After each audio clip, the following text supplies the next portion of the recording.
Okay, so this morning we're going to try to correct, I believe, a wheel balance issue.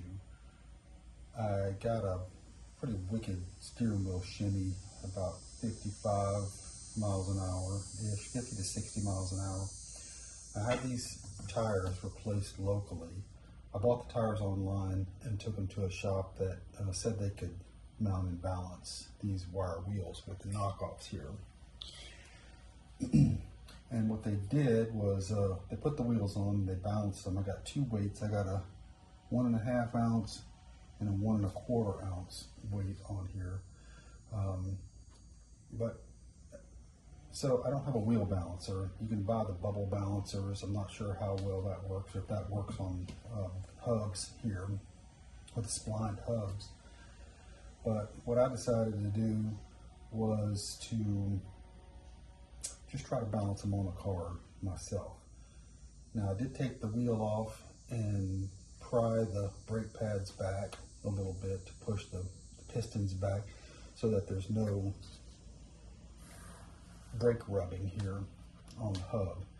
And so basically it spins fairly freely. So what I'm just going to do here is I'm going to try to see if I can find a heavy spot on the tire. And so far so good. But look at that.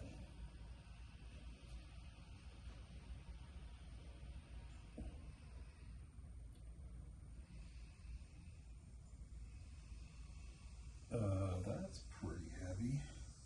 So I'm going to put a mark where that stopped.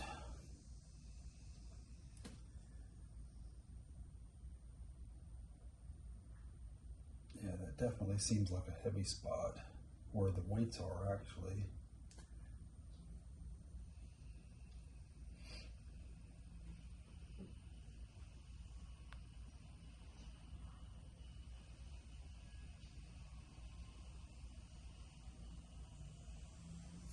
Yeah.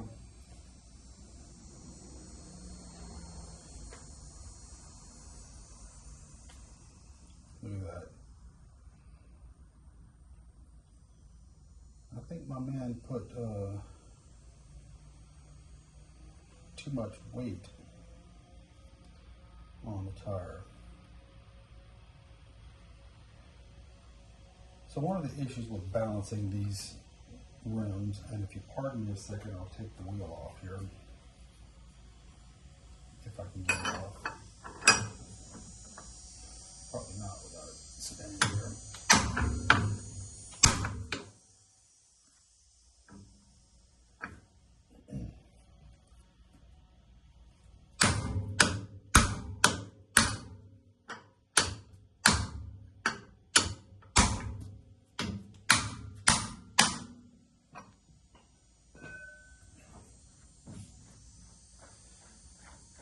I think what most of these guys don't really realize is if we pull our tire off here,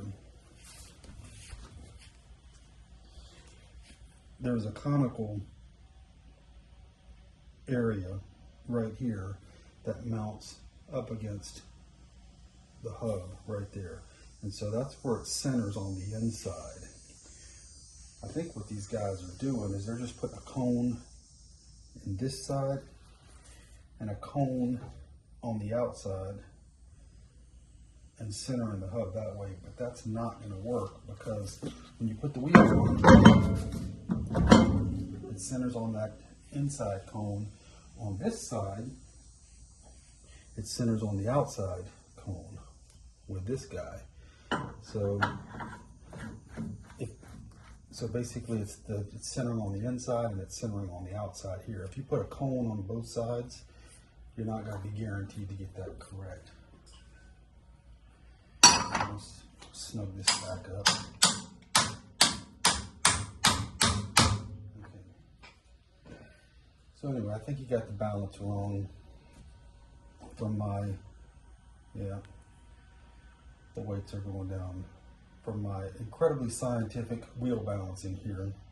So what I'm going to do is 1.5, 1.25. I'm going to take this 1.25 off.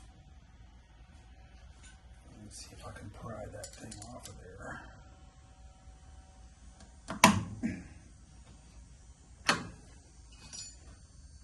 this is done with a tiny screwdriver.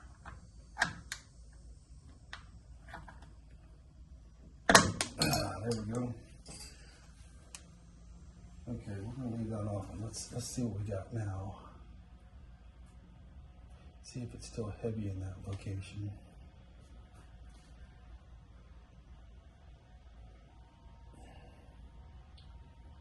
It might be a little bit, well, no, it stopped right here. Let's go back this way. And we'll spin.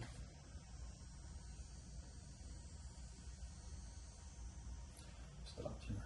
That actually looks a lot better.